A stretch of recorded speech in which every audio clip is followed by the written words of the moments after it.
everyone, and welcome to the International Sibling Society's General Assembly. Tonight is special because we're not just meeting on Zoom, we're building a community. Interns across the country and around the world use our ISS intern directory to find other interns at their universities and in their cities or in their region. Many of you reached out, connected, and are joining together tonight in person. What a goal. We'll continue to try to reach out in person now that we kind of got to start and see how it works.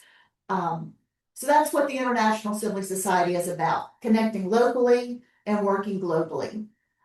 So tonight, our special group for our special professional development workshop, we do have some wonderful guests joining us from the Academic Council of the United Nations System, or ACUNS.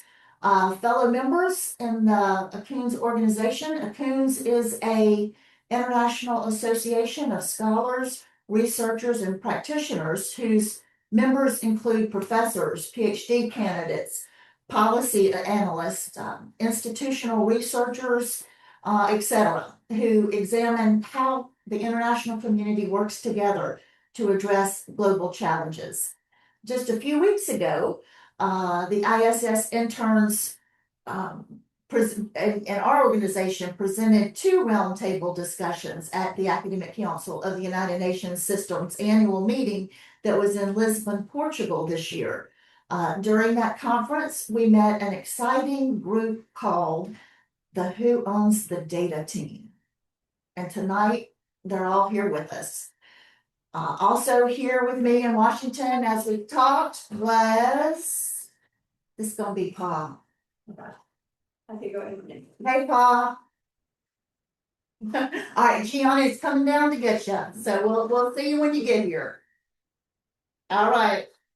All right, so not only is everyone with the Who Owns the Data team with us, but also Dawn, also close to the Washington DC area, who spent, yeah, you could come on in frame. We don't know if we're in frame or not, you know. So Dong Fu Nguyen, Dong is an ISS data analytics intern who presented in both the Academic Council of the United Nations System roundtables that the International Sibling Society did in the Portugal conference. And you can view the full presentation on the International Sibling Society's YouTube channel. And speaking of YouTube, we want to thank all of the interns who collaborated with us, with the International Sibling Society by uploading your own videos to your own YouTube channels first, and then sending collaboration links over to our channel. And the end result is amazing data visualizations now appearing on both channels. So be sure to scroll through all the International Sibling Society video collaborations to see these important visualizations explaining where humanity is in the race to achieving the Sustainable Development Goals by the year 2030. Sarah, I just want to simply ask you, can you see us? Are we even in frame? You and the person to your right are in frame. Oh, okay, so you can't see Dawn. Sit over here a little bit. I don't know, just slide in. So you can't see Dawn, am I right? That is correct. Well, I think, here, scoot over. I think the camera follows you eventually. Well, you can move it a little bit, see if it works. So, well, Sarah, keep us posted if something's off, you know, because sometimes it moved back. Oh, there we go. There's all three of you. Okay, and you know, I know our team at the Who Owns the Data team will know the same type of thing was happening in the ACUNS conference with some of the feeds that were going into the rooms at the university. You know, it was like you'd be talking and someone would be, you could hear the presentation and the camera would be off in the corner somewhere in the room, but we followed along the best that we could. And so anyway, Sarah, let us know if we need to correct anything. right. But today, each member of the Who Owns the Data team will be introduced one by one of our new upcoming ISS mentors. These people have just gotten started. They hit the ground running and they're introducing everyone. And it's as we've gone through many General Assembly meetings, you know all these introductions and you know what it's like when you're just starting out and you know where you end up in a few weeks or a few months with all of this. So these mentors will lead future data analytics interns continuing the work that the summer interns have been doing.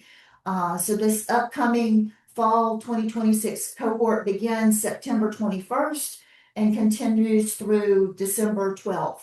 And you all have received a survey. You don't have to leave us. You can stay, but read your survey and you'll see what it's all about. Our Who Owns the Data guest will spend about 30 minutes with us talking about data, research, and some very big questions about who gets to collect data, control, protect, and use all this information that we've been working with this semester and so forth. So we have another special treat. Our very own platform development team lead mentor, Jonas, has some news that we all need to hear. So he is coming to explain to us the big tech breakup that everyone is talking about. And that is, hey, the punchline is coming. Very nice to meet you in person. Yes. So, Paul, good to see you. Scoot in, Sarah, let us know if you can see everybody. Paul, you have to, well, come on in, and Sarah is gonna let us know. We're gonna sit back here or sit wherever. There we go. Sarah, is this working? The camera's being smart and following the motion, so it's currently got Pa and the person to your right currently only in frame. You are half in frame. Oh, there, it zoomed out again, and now there are 4 of you. And then there's 3 of you again. And 4. It's not sure. We're good. All right. Well, these are just when you have more people. It's nice to have, I guess, smart cameras that do their own thing. Paul, you came in right on the punchline. Okay. I don't know if you know, but the biggest news at the moment, at least in our eyes for sure, is a big tech breakup. Manus and Meta are unwinding. Oh, okay. So Jonas in the end is going to tell us more about that. So Jonas is going to explain that to us. And then periodically through the meeting, we're going to drop 3 announcements, and they're very wordy announcements. One is going to be about the YouTube video collaborations. The other one is the university requirements as we're coming to an end. Just read through that, make sure that you schedule a one-on-one for your university requirements. Don't think they're in email being worked on. Being worked on means you scheduled a one-on-one and we're doing it right in the meeting. So make sure you schedule your one-on-ones for those. And then our third announcement, we're going to give some words so that you can kind of see what a little bit more about this Manus and Meta breakup and how it affects us. Bottom line, we're going to get over it. Okay, so we're going to be fine. All right. So after that, we will close the formal part of tonight's meeting, tonight's General Assembly, and move into regional breakout rooms. You'll be welcome to stay, talk, network, meet new people, and socialize for as long as you like. And remember, this is not goodbye because we come right back again the next week. So next week is our last week together as this cohort. So our next General Assembly meeting on the 20th. We'll see you then. So tonight, meet somebody new, ask questions, share ideas, and remember, we may be joining from different places, but we are one big International Sibling Society community. So welcome everybody, and let's get started. Turning now to Raul from the University of Alabama, who will introduce our first speaker from the Who Owns the Data team. Raul? Yeah. First person who owns the data team is Harriet Ketur Ombam. Harriet is a researcher exploring intersection of sustainable development and agroecology, knowledge systems, data governance, and public policy. Her work examines how scientific evidence is produced, governed, and translated into decisions that shape sustainable food systems and communities they serve. She is particularly interested in how diverse forms of knowledge can be integrated to support more equitable and resilient food systems. Harriet advocates for transparent, inclusive, and accountable approaches to research and governance, believing that better decision making starts with ensuring right knowledge and evidence are visible, accessible, and trusted by communities they are meant to serve. And next person I'm going to introduce is Vishwajit from University of Kolkata. Thank you, Rahul. The second speaker from the Who Owns the Data team is Geraldine Niara Moara. Geraldine is a cosmetic chemist working across formulation science, public health, and data governance. Her focus on African skin and hair, long overlooked by built fields, has shown her that product safety is really a health issue, rooted in the same thin, ungendered, opaque UN data that shapes both. She's pushing for harmonized data across data borders, not silos, so the fuller picture leads to safer products and real benefit for the communities it comes from. The next speaker will be introduced by Laura Diaz from University of California, San Diego. The fourth team member of the Who Owns the Data team is Cristina Tatiana Nyansahare. She is a biotechnologist working on the crossroads of indigenous species research and global data governance. She sees clearly what the UN data systems miss: incomplete gender disaggregated datasets, fragmented biodiversity records, and resource flows that never reach the women on the ground. Her work is about closing those gaps, building better frameworks for how we collect, share, and act on data so that biotech innovation actually translates into equitable access. She doesn't just study the system's failures, she's designing the fixes. The fourth member of the Who Owns the Data team will be introduced by Nikesa from Arizona State University. Our final member for today for Who Owns the Data team is Giki Kirimi, who is a technophile that is passionate about building secure, resilient, and people-centered technology. Giki has hands-on experience in identity and access management, cybersecurity operations, and enterprise infrastructure. She's committed to maintaining the human aspect of tech while she still can. Beyond her technical expertise, Gaki is a lifelong learner who believes that curiosity, discipline, and continuous growth are the foundation of innovation. She's an active member of the Kenya cybersecurity community, and she's dedicated to inspiring more women to lead in technology and cybersecurity. So here we have our four members who will be presenting to us today from the Who Owns the Data team.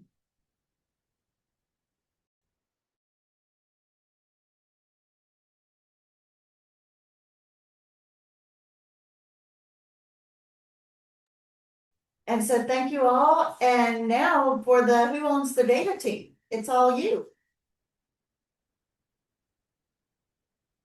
Hello, everyone. Greetings. Hi, my name is Gaki. Can you hear me? Yes, We Gaki. can.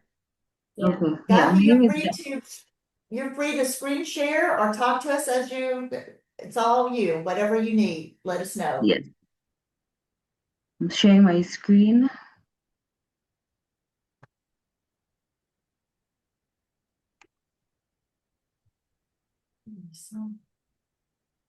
Okay. So yes, my name is Gaki Kirimi. I'm part of the Who Owns UN Scientific Data team. I'll be taking us through this session, and I'm happy to be here all the way from Nairobi, Kenya. So, before I introduce tonight's topic, I'd like for all of us to guess a number. Right now in 2026, humanity is generating roughly 221 zettabytes of data this year alone. That's about 400 million terabytes every single day. If you try to save all of this on Blu-ray discs, for anyone who knows what Blu-ray discs is and stack them up, the pile would reach the moon and more 20 times over. Now, here's the punchline. With all of this data, climate sensors, health records, satellites, imagery, agricultural surveys, you'd think humanity has never known more data and known more about itself. And yet, you ask, how many of its sustainable development goals indicators actually have enough data to track progress? So we're drowning in data and starving for knowledge. At this exact time, the paradox for tonight is who actually owns this data, this UN scientific data?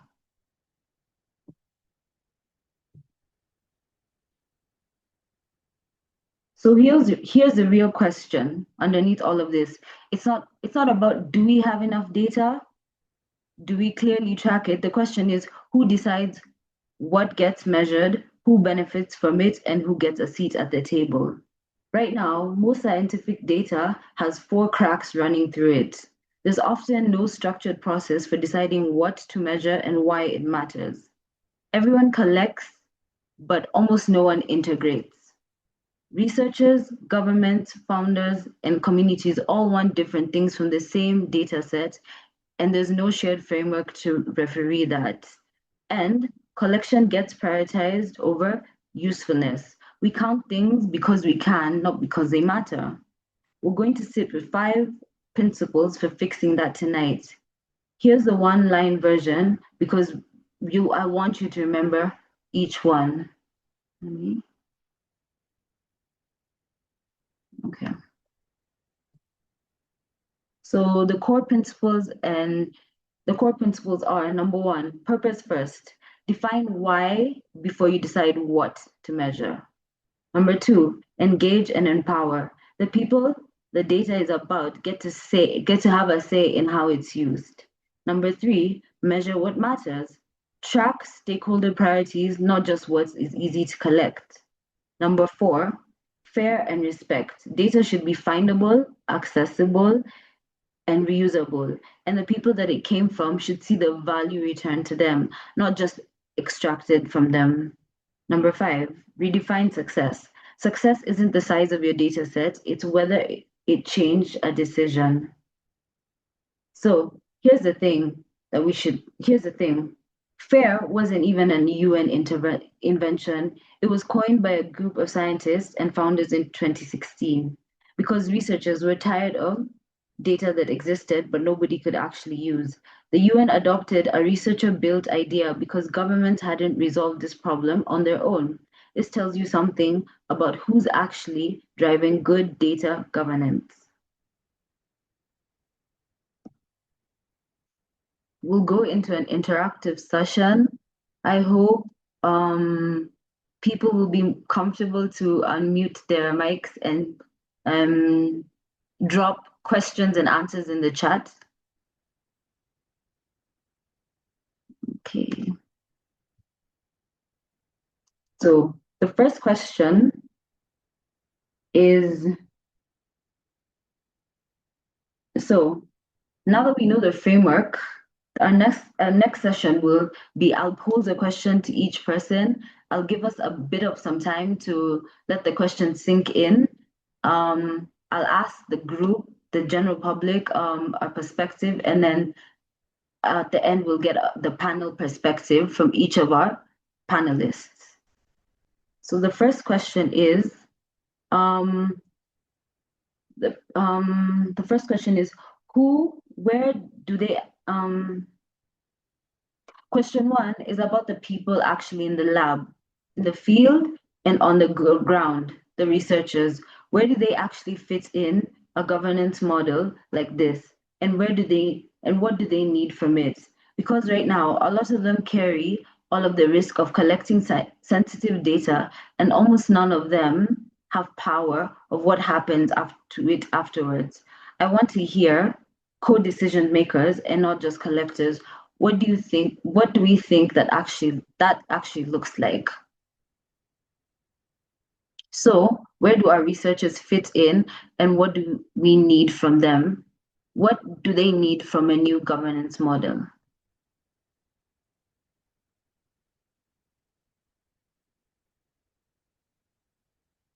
check the chat.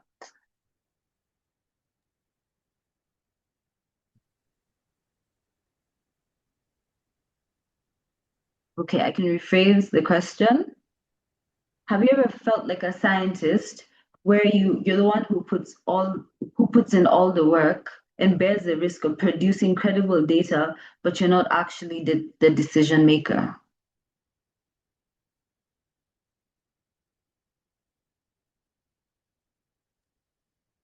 I think researchers need clear rules.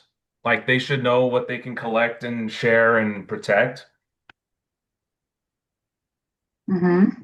And then the structures in place to actually be allowed to do that, able to do what they're supposed to be doing. Mm-hmm. So when you say clear rules, does it mean that you feel like they need more structure? We need more frameworks? I wouldn't, well, I wasn't the one who set rules, but I'll pick it up. Yeah. There needs to be an agreement of what is the point of what they're doing. Like, you don't just hand someone power and say, go collect data. Like, Mm-hmm. then also it then also you can't have just shove, go collect data. Mm-hmm. Using what, with who, how? Like you Mm-hmm. gotta balance that. Okay. Thank you for that. In the chat, someone has said, I would say they need more support from the government as a whole. They should be given the structure and funds they need to be able to do their job. That's very important. I think funding and support is critical, and without that, then there's no basis to do the research. Anyone else? Researchers should have the right to ask questions, understand why the data that they're collecting is relevant, what decision the data they're collecting is relevant for, knowing what decision it will serve, instead of being sent out blind without understanding where the data is going, what the data is collected for, the decisions that the data will impact. Mm, I like that, especially the part for asking questions. Yeah. So, anyone else before I hand it over to Geraldine? I think researchers need safe access. Not all information should be open to everyone, especially private or sensitive information. In an era where a lot of companies are utilizing a lot of sensitive data, it's very important that researchers have the guidelines that they maintain to keep the privacy of the individuals. Wow. So you believe privacy starts with the researcher? Yeah, it is important as to how they store the data, how they use the data. Those are some things that I think should be in the best interest of the researcher. That's actually very interesting because usually that's the storage Also, and I how. was, Sorry. Yes, go ahead. oh, I'm sorry. I just meant to say, I'm Yeah. sorry. I just wanted to say, I also think that it takes for the researchers should have also, if they have credible data, that it should be relevant to credible solutions. Just like the Mm-hmm. SDG goals, if that Mm-hmm. data is credible to the SDG state, the researchers and the decision makers should decide if that data is relevant to credible solutions. Yeah, that's true. Credible data to credible solution. I like that. And to what Laura, was it no, to what Mohan said, I like what you said. Usually the privacy and the governance and no, the privacy and the storage is usually with the tech people and not with the researchers themselves. So I like that you're saying that the privacy and the withholding the integrity of the data should start with the researcher.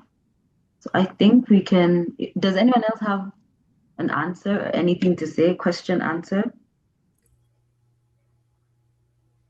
I don't know if this is an answer, but some of Mhm. it seems to involve some kind of communication needing to be established between parties involved and then that allows for at least the framework to establish what questions are involved, what purpose is this for, and then what acts. But a lot of that is like it goes into different things, and there needs to be some kind of like standard or some sort of standard or procedure or some sort of baseline governance for how this is managed.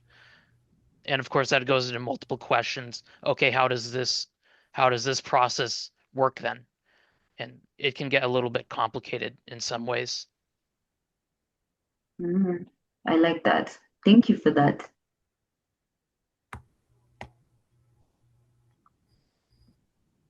Anyone else?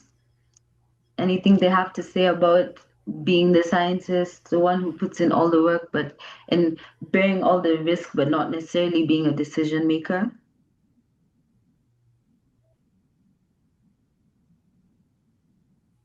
Okay, so I think we can I can give the floor to Geraldine. She can talk more about being on the side of being a researcher and how this feels.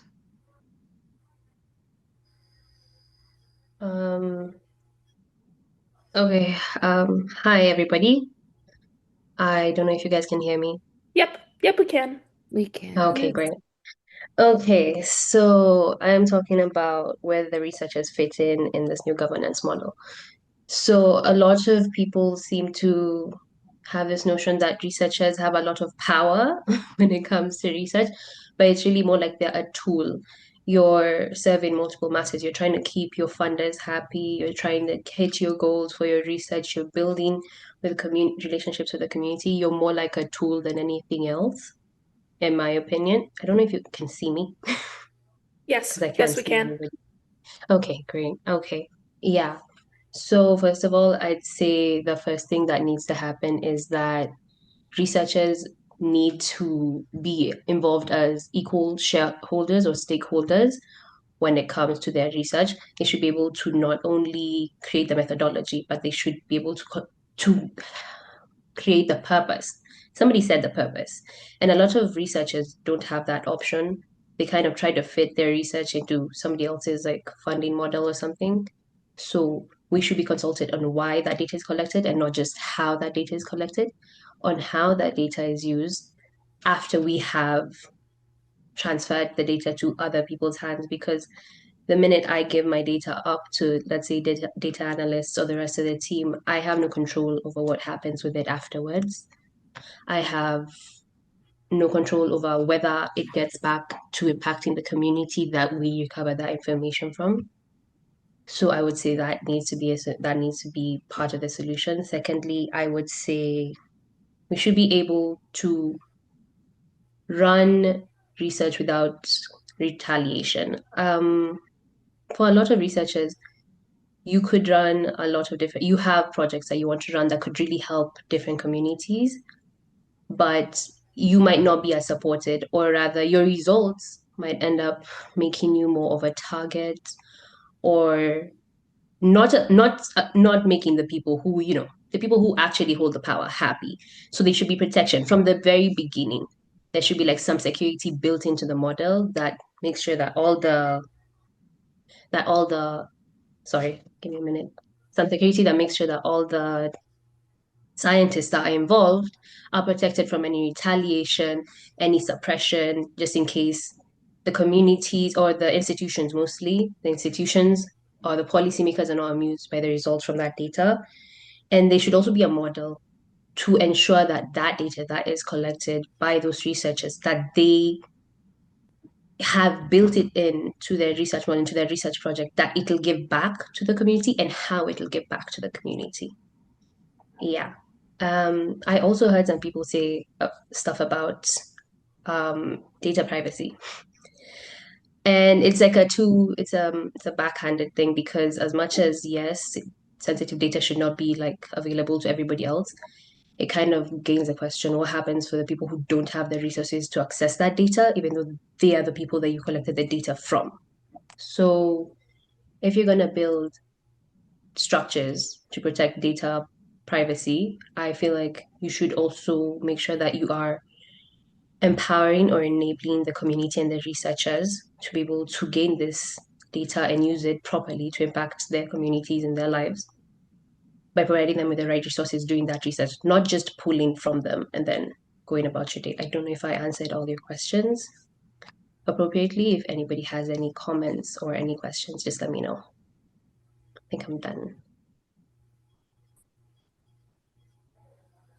Thank you, Geraldine. I heard a lot of inclusivity for everyone, framework, model. So I think we can all agree that we need some sort of a model or framework to govern this a collection and handing it over to the next person, and also it coming back. So it shouldn't be just you hand over your data to the next hand. It should also like come back to you in a form that you feel like you have a form of a say. The next question is about the tension in practice. So question 2 zooms into a real project, measuring agri-food systems. This is where governance stops being theory and starts being a Tuesday afternoon argument about whose numbers go into the report. From that experience, where do the tensions actually show up? Collection versus integration, commercial interest versus public interest. Who has seen this firsthand? So like the question means, has everyone ever collected data for a project, handed it over, and then never saw that what happened to it? You did the work, but you have no idea if it ever turned into an actual decision. So here we're speaking about the tensions in measuring your data and the process that your data flows from you, the person that collected or oversaw the collection, and now handing it over to different relevant people and seeing how the data is it a sustainable flow? Does the data flow to the proper hands, or does the data just move to a different hand and just sit somewhere? I think with this, to bring more conversation, I think we can have Harriet present a framework called the metrics framework, and that can help us also have more of an idea and have more of us have more things to say about this. So over to you, Harriet.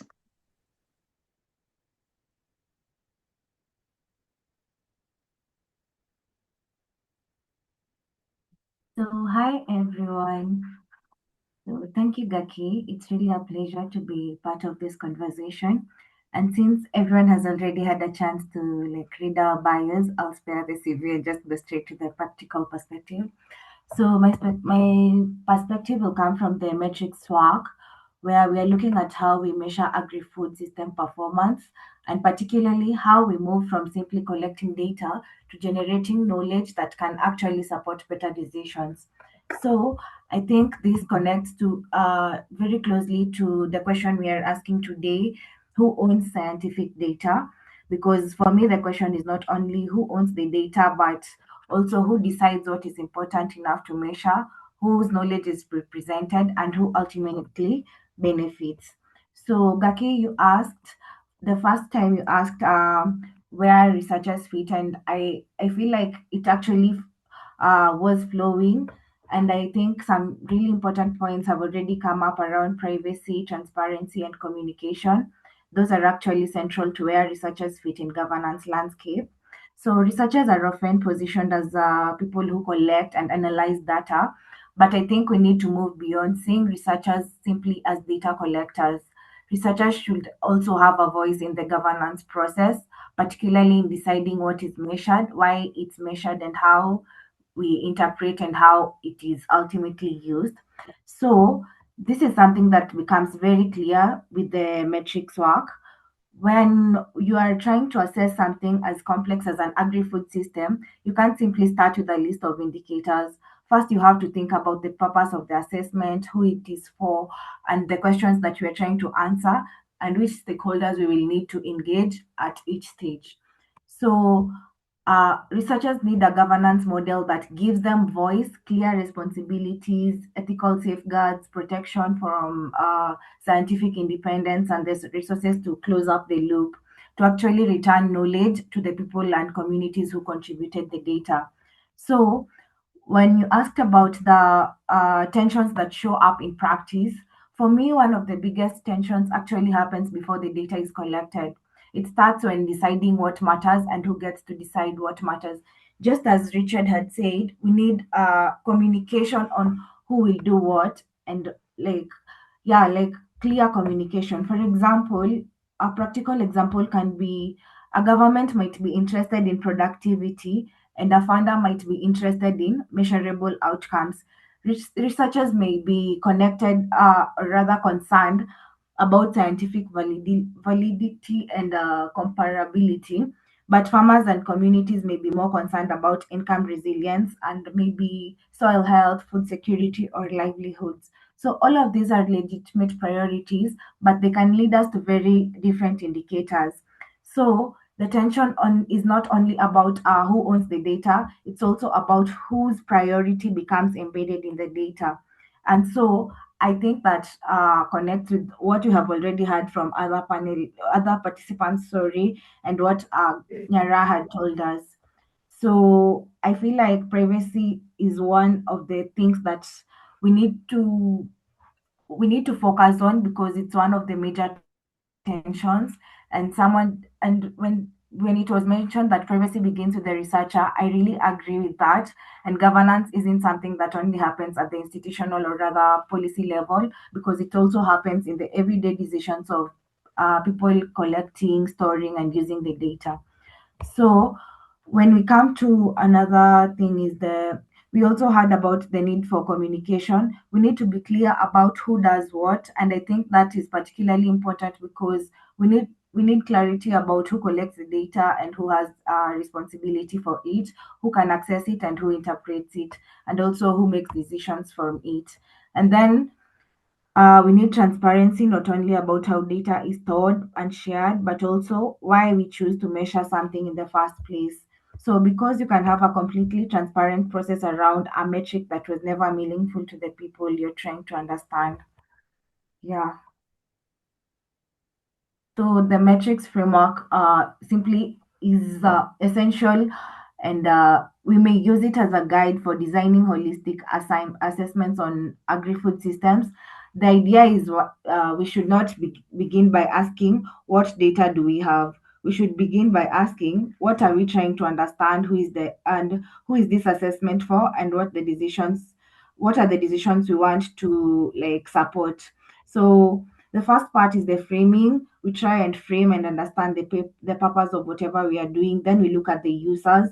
Then we look at the stakeholders that we would love to engage, the objectives and the boundaries of the system we are trying to assess. Simply, that is how we work around with the metrics. So, what this actually means is rather than measuring everything that is available, we should try to identify indicators that are meaningful for the purpose of the stakeholders. Then we get to the data. What do we do with what do we need, and where does it come from, who provides it, how do we collect it responsibly, and also how do we make it useful.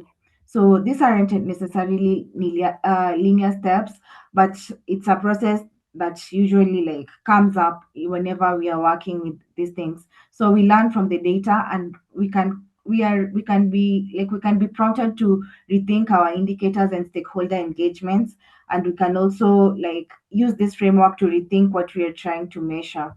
Yeah. So like in everything that we do, we with the metrics meta framework, we have principles, and one of some of the principles that actually are important in this stage, we have engage and empower. We look at what we engage the people who have the stake in this assessment, then measure what matters. Another principle is that we respect data providers. This one we need to like protect and respect the people providing the data. Then next we have give back as one of our principles, because the data that we generate should be useful to the people as it is intended to serve. Yeah, that's it from me, Gaki.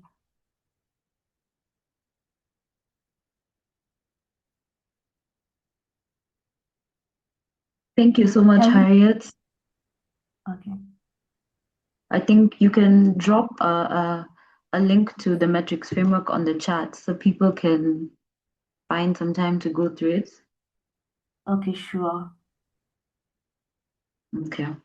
So that's Harriet. There's a metric framework that encompasses engaging, communication, giving back to the community. And I think if you have a framework that encompasses all those principles, the tension in the data kind of reduces, or at least flatlines, in the sense that everyone feels like they have been heard in one way or another.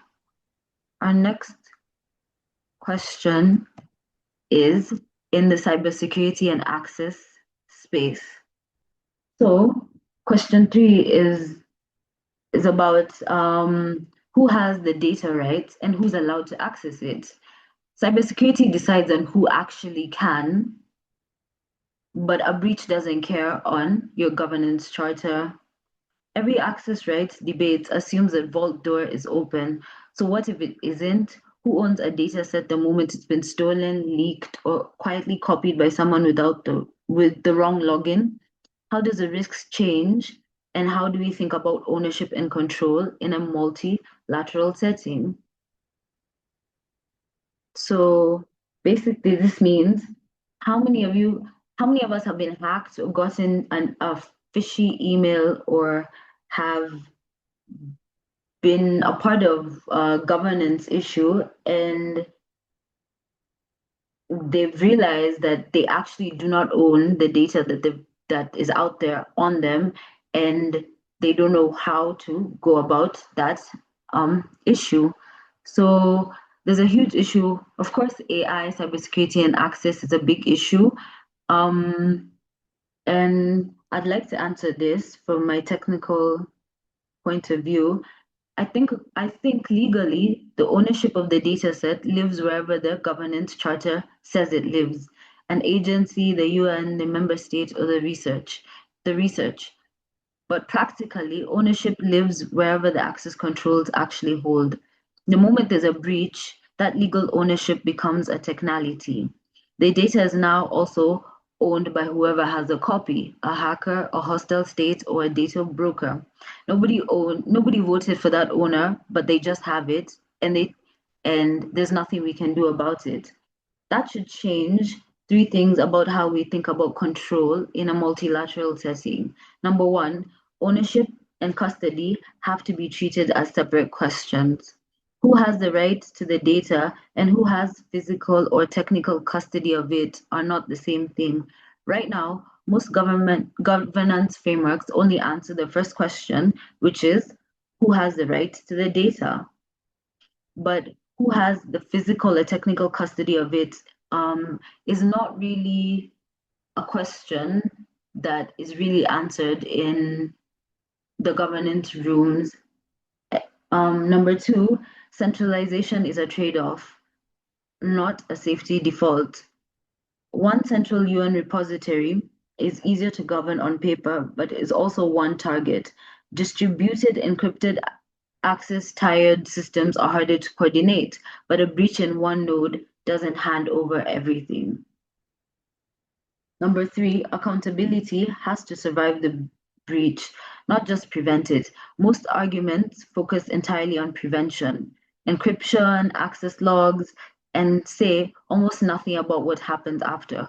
Who tells the communities whose data leaked, who's reliable, and who rebuilds the trust? A governance model that only plans for the vault holding is not a complete model. So I think my answer is in this type of system, especially this multilateral system, you don't actually own the data you can't defend. So that means in the cybersecurity capacity, there isn't a technical afterthought onto the governance. It's just governance. So if you take on staff or professionals and you you ask them to store the data and keep its integrity, you've quietly kind of handed over the ownership to them, the people who are storing the data, and whoever can get access, whether it's um, whether it's access that they've been granted or not, access that they haven't been granted, or whoever is willing to like look for it or break in and get it. So I feel like governance in cybersecurity should be not centralized. I feel like it should be spread out amongst what we had said earlier, researchers, spread out amongst technologists, and also spread out amongst the member states, in the sense that when there's a breach or when the access is handed over to someone who does not actually have the rights to have the data, the blame is not on who actually was the owner and how did that happen. The question is, how can we gain back the ownership of the data and maintain its integrity? So I don't know if there are any tech people in tech or anyone who has in the group, anyone who has any comments or questions on the cybersecurity aspect and access and storage for data? Or is anyone in the UN that actually stores data or manages data?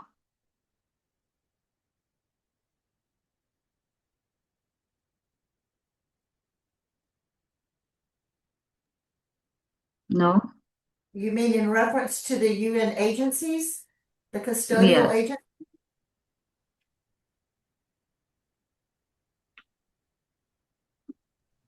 I guess come from, go ahead, Cindy. no, Laura. I was just going to say that my understanding is the custodial agencies are contracted to are responsible for the data. But Laura, go ahead. I was gonna say that I don't come from a cybersecurity background, so I am not experienced with data custody.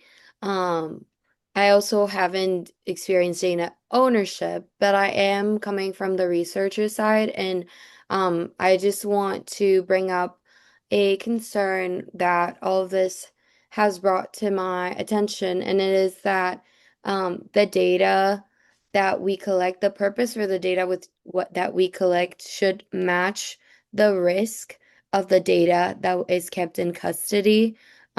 Just because the trade-off of this bridge between ownership and custody can sometimes, as you well indicated, not have a restorative plan. And when there isn't a restorative plan, I would say that if there isn't a restorative plan in place, if something were to happen, then what would be safest is to not collect the data that does not have a purpose that matches the stakes of the risk. If information could seriously harm people, we should ask whether we really need it. And that said, whether we collect the data or not should be informed by the stakes that it serves, with the stakes that it has for the community that it's meant to serve. And I think that's where the authority that researchers in collaboration with the community that is providing the data, their sobriety should come into, sovereignty should come into, because there's a lot smaller problem when it comes to data governance and whether we keep different nodes and how to respond in restoration of the nodes that have been threatened or at risk or leaked. If there's less nodes to look at in the first place, less sensitive data to look at in the first place. I'd also like to jump in. I do have a bit of cybersec background, and also, um, it occurs to me that even with the AI stuff, everyone's still talking about how the biggest risk to this stuff is still people. And so that's another thing to think about is that like I there will always be bad actors and there will always be people trying to get around things. And yeah, like Laura said, you have to make sure it's worth it. Because if it's not worth it, then you've just lost a whole bunch of stuff for no gain, and that sucks. Sorry. Yes, I love that actually. Um, I think right now the main the hot topic is AI and how people are trying to beat AI is with AI. But like what you said is the weakest link is usually the human aspect. So I think as much as we're incorporating AI into the governance systems, we should look back at ourselves and ask ourselves the real questions, like what Laura said. Is it worth it? What's the risk? What's the risk level um, with this data, and is it worth it? And are we even answering the asking the right questions and collecting the right data? So I really like that. Any other person who has anything to say about cybersecurity, AI, Yeah, I have a background in storage? already. And Mhm. Gaki, you brought up a really great point about not having data being stored in a centralized system because it becomes one target. And I Mhm. also think that it's very important to ensure that certain data about vulnerable communities are being stored responsibly as it becomes a moral sense of the person who's storing the data to keep it safe. And especially when it is stored about vulnerable communities and data about poverty and violence, it needs to be kept at the utmost level of safety. So just the way researchers said that they would love to have like more models and frameworks to help them, do you think that we need models and frameworks for us in the cybersecurity or tech industry to help us govern the way how we store data and how we keep its integrity and privacy? Because data privacy is a huge thing. Yeah, absolutely. If I And may, yeah, sure. actually no. After Rishad, I interrupted you. No, no problem. I was just talking about there's a lot of other frameworks, especially I was working in a healthcare company before, and for in order to get access to patients' data, there were numerous amounts of forms and regulations that we had to go through to get those data sets. And putting in place such frameworks, especially when we are talking about countries' very sensitive data, I believe is important. And Matthew, you can go ahead. Yeah, I'm also a cybersecurity background as I'm doing my master's in it, along with a bachelor's of science in computer science and a minor in information assurance of criminal justice system. From what I know from my background, I have done some projects relating to installing IP addresses because we don't know when the attacker is going to attack, and like you said, when it comes to between cybersecurity and AI, it also depends on the computer systems as network, like if it's obsolete or it needs to be changed, and sometimes investors cannot be able to how would I say, like finance, let alone upgrade new equipment, let alone buy them brand new. So that's why they need like firewalls or hold on, not just firewalls. There was something else. Hold on. I remember writing a report about it. Let's say, for example, an SQL injection attack might come to be implemented on an employee's bank account, and from that they would steal their money along with changing their credentials, and that would that would be that would be harmful to both the employee's portfolio and their database. that is why they need. For my suggestions, I strongly suggest like more IP table implementation along with VP and tunneling, and depends on like if it's doing the right job, like if it's really identifying the target or if it's being manipulated by the malicious hacker itself. Because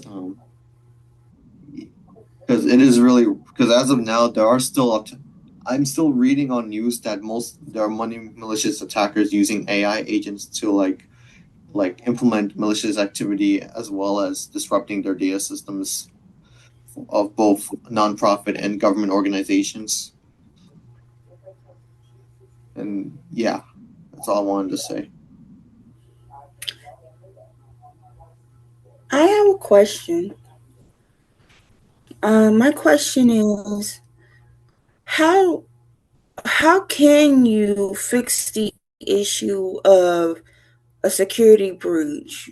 How do you fix the risk of losing data or it being unsecured so that people who try to like hack it, how can you fix those issues if there's a risk of security breaches?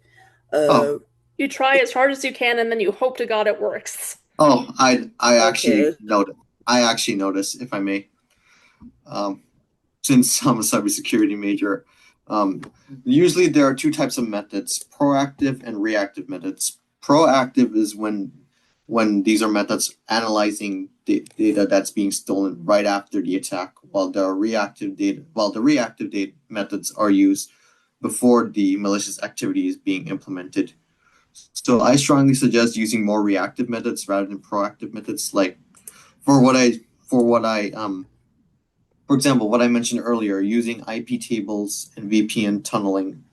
Though most specifically IP tables, because IP tables are rules that implement automatically to Linux to Linux machines such as Kali Linux and Seed Ubuntu VMs, as in virtual machines, if you know what I mean. And what they do is that they create firewalls that protect the rules and regulations within the computer system, along with the data that will not be stolen. Because there are many types of ways that attackers can use, such as DNS sniffing and spoofing, VPN tunneling, snorting, and ARP catching, along with SQL injections, Metasploit framework, XSS injections, and CSRF/SSRF. These are mostly just tools that I remembered that I used during my classes. Wow. Okay. Anyone have an answer for her before I answer? Mohan? Anyone else? I also Mhm. Yeah, go ahead. Sorry. thank you. Thank you, Matthew. I'm sorry, I just want to say thank you, Matthew. I just have one more question to what he said. When it comes to that stuff, what was I gonna say? When it comes to all that, does that mean if they do that, does that mean they can still lose the data? Does that mean that when there's a security breach, it doesn't just affect losing the data, it affects the government and their control as well, right? Which Yes, affects society, right? yes, that is correct, because the Okay. computer system itself, it's almost like the human body, where the circuit system connects to the heart and the brain. And yeah, it's you are absolutely right. It will also affect the system. Doesn't matter government or nonprofit. That it will any malicious activity, like for example the SQL injection that I told you about. A lot. Speaking of which, there was an SQL. Um, there was a project I did on SQL injection.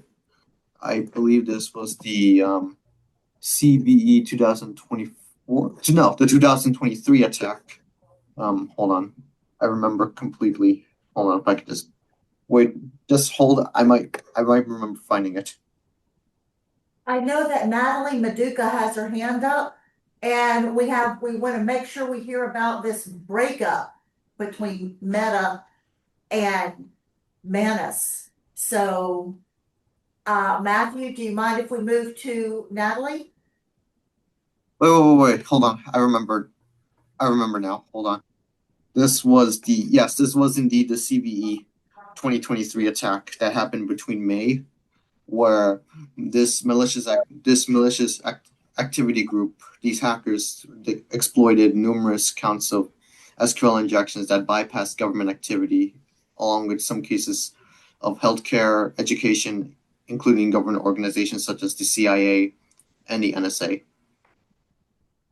So yes, Jamika, you are right. No matter what malicious activity is sent, it can still steal data, and as long with disrupting systems that monitor and operate that network. Okay, thank you. Of course. Natalie had her hand up. Yes, I did. Thank you, Matthew. Just a quick one. You mentioned that it is better to have post measures other than pre measures, right? Is that what you meant? Hold on. Just trying to build a premise. Can you repeat that again? Did you say it is better to have post attack measures other than pre-attack measures? Is that what you meant? Because I'm trying to understand what you're saying from a layman's perspective. What are you saying? Okay. Sorry. Okay. What I'm saying is use reactive methods, which are pre-action. No, those are proactive. Hold on. I'm confused. What was it? Proactive is before, reactive is after. So you said it's better to have reactive measures other than proactive measures? Is that what you said? I'm just trying to understand. I believe that's what he said. Oh, right. Sorry, I was a bit of mixed and confused. Sarah? I think I kind of mixed confused what Sarah was saying. Yes, proactive methods are before the attack, while reactive methods are after the attack. Yeah, I'm sorry, I forgot a little bit about that. Thank you, Sarah, for helping me remember. No problem. Oh, okay, so what is better to have? Is it proactive measures or reactive measures?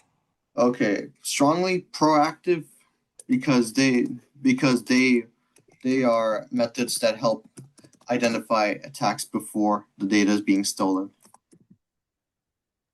An ounce of prevention is worth a pound of cure, both in cybersecurity and in medicine. Sorry, Sarah? An ounce of prevention is worth a pound of cure, is what I said. I was just agreeing with him. Sorry, I'm gonna stop. Oh, okay, because I thought I heard him say it was better to have reactive measures. He said that earlier when he had the That's why I was like, what?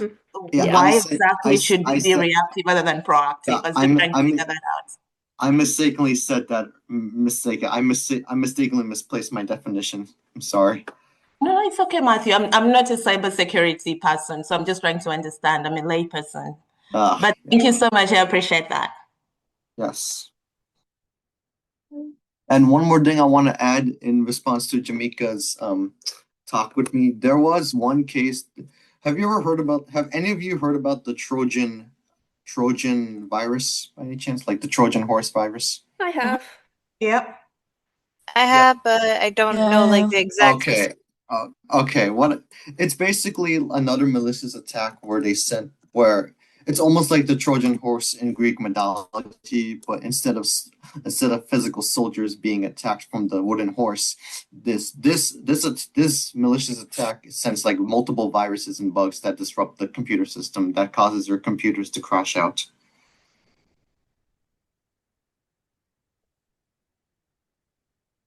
Wait, can someone hear me? I can hear you. I'm just sort of not sure where you're going with this. Yes, I can hear you, Matthew. What I'm saying is this is a virus. The Trojan horse attack is a virus that it's almost like a digital bomb, like that disrupts your computer system. Once the virus hits in, it sends out multiple viruses spreading from that one virus and then spreading out throughout your entire computer system that disrupts the system. And according to Jamika's talk with me, that is exactly what could happen in the near future if if proactive measures are not being required. Okay, thank you, Matthew. And to Thank answer you, Jamaica, Matthew. yes, to answer you, Thank I you, think you prepare. Matthew. Of course, no problem. Thank you, ma'am. I think to wrap up the cybersecurity question, I think you prepare, and it's not an if, it's a when your breach will come. So I think you prepare and wait, and then have a remediation plan and how to kind of get back to where you kind of were, quote unquote. And yeah, it's not an if, it's a when, unfortunately. Next question. So from one uncomfortable truth in cybersecurity to the next uncomfortable truth, the question is, and now the one that's going to make us shift our seats is when we tie UN funding to gender disaggregated data, but when that same data starts revealing famine, atrocities, or something that a government would not want, would want to keep quiet, do we still publish it or do we look away because the funding relationship matters more? So if we tie funding to gender disaggregated data but refuse to bypass state censorship when data reveals atrocities, are we measuring progress or counting comfortable lies? So basically, do we publish data or do we look away because of funding? Like, do we prioritize funding or do we prioritize the data credibility? And with this, I think Christina will take us through her 2 cents before we get any questions and comments. Hello, everyone. Hopefully, I'll be able to give something somewhat understandable, as it is in fact 1 a.m. here. But thank you for taking your time to allow us to have this presentation. From my end, especially when you're talking about data with regard to the UN and how it is, I believe there's a lot to be done and a lot needs to be fulfilled with regard to what is already in place. Because, for example, here in Kenya, we have a very big issue of thinking of an atrocity that is not so atrocious. For example, land tenure. We have land security issues with regard to how women are sort of sidelined after doing majority of the labor. So let's say you do 70% of the labor and you only end up with maybe 30 or so percent of the income, according to statistics done by the UN. Or in more extreme cases, you have gender-based violence like femicide occurring. These things are the realities that half of the population is facing, but we've noticed that there's not enough gender disaggregated data that tells this story, and if it does, it's not outlining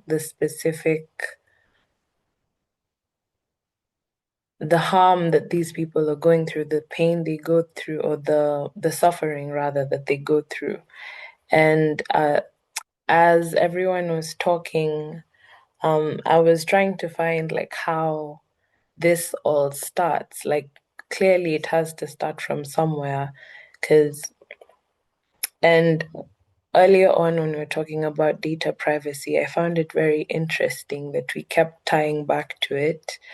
And I was wondering, is it that we're using the term wrongly, or do we not understand the concept of data privacy? Because first of all, how do we redefine data privacy so that those who have consented to give their data are still honored? And then when we are moving forward into now getting this data, you have it, you've enforced it, how do we make sure that things are not censored in a way that leaves those people who have given away a part of their lives unsatisfied and still in the face of harm? I believe that there's a lot to be done, honestly, but I genuinely think that it's not a matter of finding a new and shiny system that we've not seen before. I think we already have very good systems in place that we should start with. And tying back to what Harriet was talking about with measuring the metrics framework, we should measure what matters and engage the powerless in each and every level, ensure that their voice comes first so that people have the power when they stick together. It's something that's known, but somehow everyone seems to forget it when it counts. If we are all together and we involve these people from the grassroots up to the governance level, it brings a sort of equality that allows people to be able to have power. It gives them a power that they were lacking before. And this is why it's so important for people to engage in civil society and for people to go beyond their disciplines into multidisciplinary research and multidisciplinary conferences, seminars, to see what's out there and how they can diversify and help others within their line and even outside their line. So I would like to hear what you guys have think about tying funding to gender disaggregated data, because in a way it is good that we have gender disaggregated data with terms that you get X funding for this amount of data. But at the same time, it can be binding in the sense that you might not be able to expose the problems if people of differing interests do not see it as profitable to them. So I'd love to hear what people think about it. Thank you.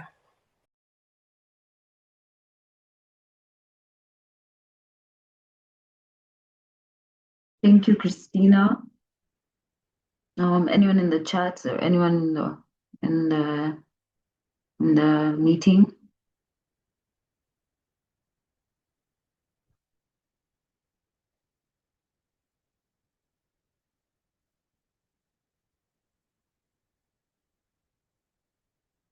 No, nothing.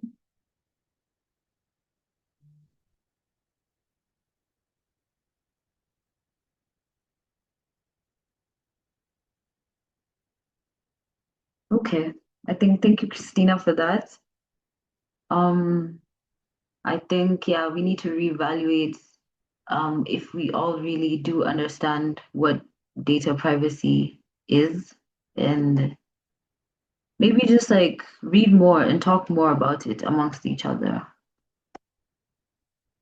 So our food for thought is, if we design a government system that protects researchers, respects community, secures data, and satisfies funders, but still fail to surface uncomfortable truths that powerful actors do not want to see, have we built good governance, or have we just built a more comfortable cage? Is government about making data safe, or is it about making data dangerous enough to drive real change?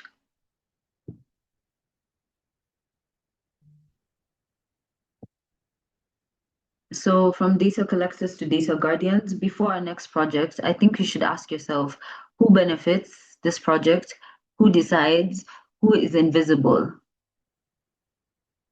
Our main challenge is the handing over from the collector to the guardian.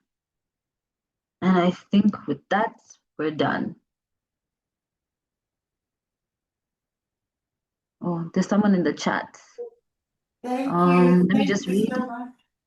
Okay, when it These are comes just to our regular bypassing. announcements that are scrolling in the chat. Thank you so much. That was such a treat to hear you all. So thank you so much for presenting to us, and we've enjoyed communications back and forth since the conference. So, and I know everyone in the room has been combing over UN data now for months and has prepared these amazing projects and so forth. So thank you for the conversation within the room as well.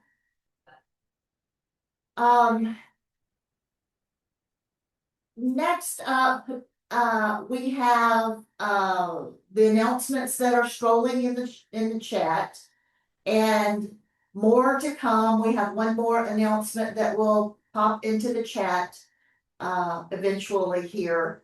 But before we have one major presentation, major topic to discuss before we leave. Give me just a moment here because I want to make sure that we get it exactly right. I tell you what, Jonas, are you ready to lay it out on the table? Yeah. Hi, Cynthia. Yeah, I'm ready. I tell you what, give me just a minute. I want to let everybody know make sure they know who you are and where you're about to take us. So give me just a minute because I am getting there. There we go. Okay. Well, we all know Jonas. Jonas is our platform development lead mentor. Jonas, we talked a lot about cybersecurity tonight. Jonas Saeed Jamal is a cybersecurity and cloud engineer with years of experience. He is a recent graduate with a master's in cyber forensics and security from Illinois Institute of Technology. His background spans cloud infrastructure, identity management, automations, and security monitoring, all of which carry directly into building and maintaining a reliable platform. And speaking of reliable platforms, Jonas is going to tell us how this big breakup between Manus and Meta will be affecting our platform. But bottom line, punchline, we're going to be okay. We're going to come out the other side in about, I think, 10 or 12 days, maybe. But Jonas is going to tell us all about it. So, Jonas, all you. Yeah. Let me share my screen.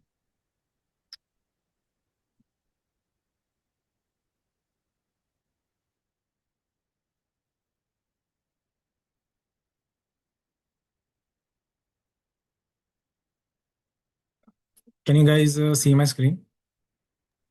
Yes. Okay. So hello everyone. Today's message is simple.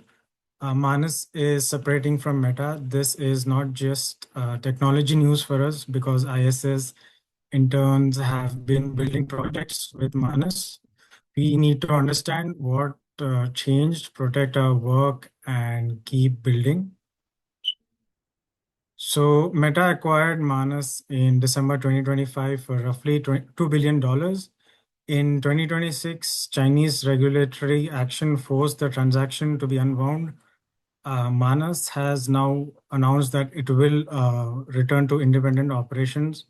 Reuters confirmed the separation on August 11th. So the biggest lesson for interns is that AI is global, but laws are national. Ownership, data location, access, and technology transfer can all become regulatory issues. That means a platform can change even when a project has not. Reports also described a practical firewall between the companies. Data sharing stopped and access to internal systems was removed. It shows how quickly access can change when ownership and regulatory requirements change.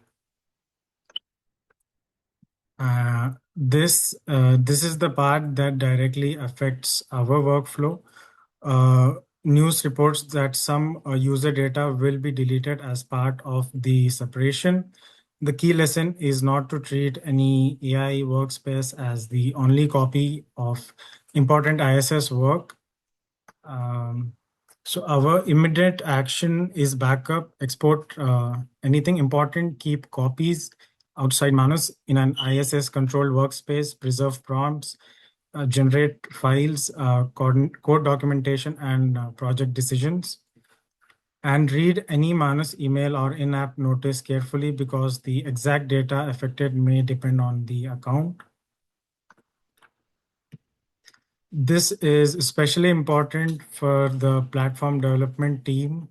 We should not build a mission critical project so tightly wound around one commercial AI platform that the project disappears if the platform changes. Our builds should be portable. The story connects directly to our data governance discussion. Data ownership is not about permission, it is about infrastructure, corporate control, national law, access, and the ability to recover information. ISS does not need to stop experimenting with Manus. We do need to build responsibly.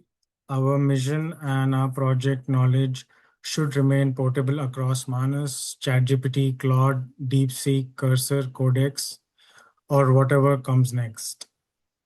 So our action plan is 4 words: save, duplicate, record, and continue. Back up the work, document it well, and then continue experimenting. The goal is resilience. So these slides summarize current reporting because user level deletion details can vary. Each intern should rely on the actual notice received from others for the precise scope and deadline. Yeah.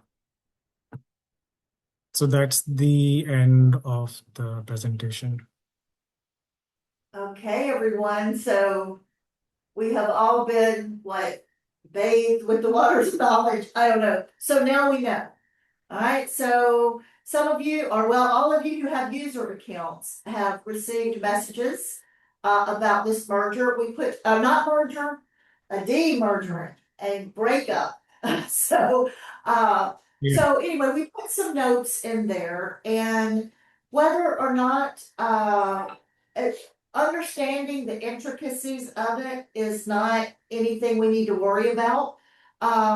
Whether or not you understand just what's going on or you don't, and this is completely out of our hands, and it's between the Chinese government and Meta and the future of Manus. So Manus is coming right back up after the day our internship ends on the 22nd. Then everything gets deleted for 2 days. The system goes down, and then it comes back up. And that's when, I forget the word, but it's data rejuvenation, I think, when everything is put back on. So the point is, save your data, and don't worry about what you have with the polls. We've got that taken care of. You're fine. But I'm talking about if you had your personal account, what have you. The good thing about this is right now with your personal account, you can build like crazy because you can use Manus for free. You choose from 2 different models and knock yourself out. So build, explore, but do know that you will have to download your data and then get ready to restore it. So there you have it. It kind of reminds me of the beginning of this group 12 weeks ago, the beginning of the semester for some in the room. We were scrambling to meet the rules of the Academic Council of the United Nations system as some of their rules were changing, and our roundtables were accepted. quickly, and we responded as a group. We did, you guys, we did great, all of you who participated in that. And then we brought it back and everybody got to participate. And we got through that complicated type of what we were being presented with, and we managed. This Manus thing is the same exact type of thing at the end of the group. So we've already went through something similar to this at the beginning, where we were presented with some circumstances and we pivoted. And now here it is, we have this situation with Manus presenting itself the last week of our internship. And so we're gonna be fine. I would encourage you to go ahead and submit your deliverables. Go ahead, last I looked on the platform, Manus had provided a report that said that 6 of you all have already uploaded all of my deliverables, and you're just sitting there waiting for them to be approved. I'll let you know if you go ahead and deliver your deliverables, then we will go ahead and approve those a little bit quicker so that we go through that generation of the certificates being generated for you. If we hit hiccups, we hit hiccups and we'll just maneuver around it. But it is now our time for socialization. So we've been talking here and we talked about breaking out into breakout rooms in regions. We talked about that earlier, and we decided more people, more rooms. So we're going to divide up into 7 breakout rooms, and I believe you can go back and forth. Last time we did it, I think Richard will remember it, Denise, how we went in and out of rooms in the past. But I do see Natalie has a question. We want to take Natalie's question, mentor Natalie. So Natalie, what's your question before we go into breakout rooms? Yes, thank you, Cindy. I would like to ask the personnel from ICRAF a question about general data integrity and governance in relation to the work that they do, because most of the work that they do, at least from experience coming from Uganda, ICRAF is not necessarily government funded for most part. It is funded by the UN and EU and other mixture of donors.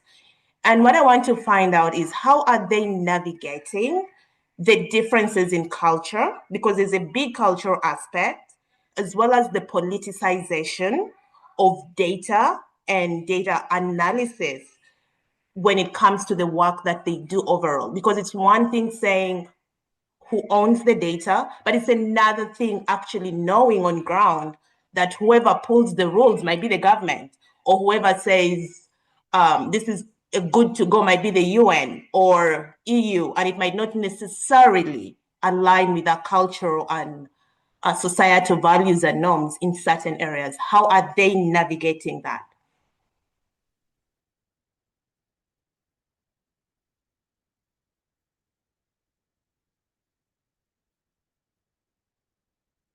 I think they left for the day because they sent a message in the chat. It's 2 a.m. there, so they had to excuse themselves. But they sent an email if you have questions for them. Yes, I was just saying the same thing. So yeah, 2 a.m.